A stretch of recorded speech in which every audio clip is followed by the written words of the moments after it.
For 3 weeks, we have mourned with increasing intensity the destruction of the Beis HaMikdash. And that has culminated with Tisha B'Av, a day when we sit on the floor and we focus not only on the destruction of the Beis HaMikdash, but on all of the tragedies that mark Jewish history. From the Crusades through the Holocaust, indignity heaped upon indignity. And then, suddenly, we get to this Shabbos, and we read the words, Nachamu, Nachamu, Ami, and we are supposed to feel a sense of comfort. But it certainly is, it's a welcome change in tone. Nobody wants to be in that space of feeling bereft and hurt and lost.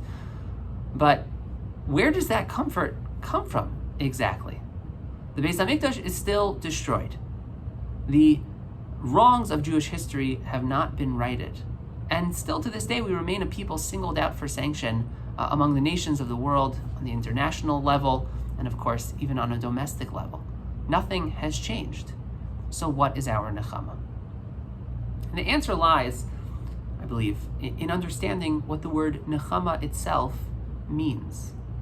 At the end of Parshas Bereishis, we're told that the world, that mankind had become corrupted, that man had turned to wicked and evil ways. And the Torah tells us, Vayinachem Hashem ki asa es ha'adam ba'aretz, that Hashem reconsidered having made man on earth.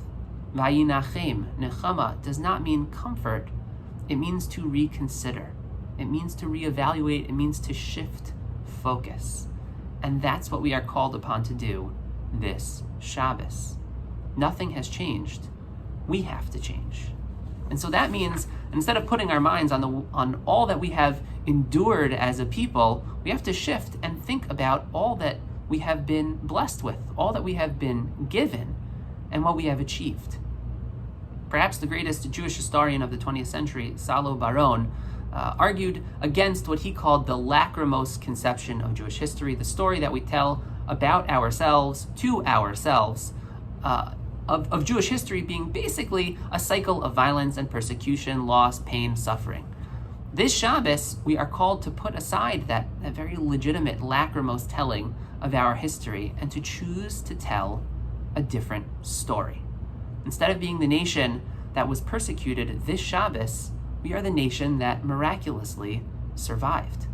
Instead of being the nation that is the object of world history, object being the object of great suffering and ridicule, this Shabbos we are the subjects who have contributed enormously to the welfare of the entire world and have reclaimed our historic destiny as a nation state. Instead of feeling rejected by Hashem, we are the people for whom God is never too far away. God never departs, and who is always there when we cry out to him. Nechama is not a change in reality, it is a change in perspective. Nachamu, Nachamu Ami.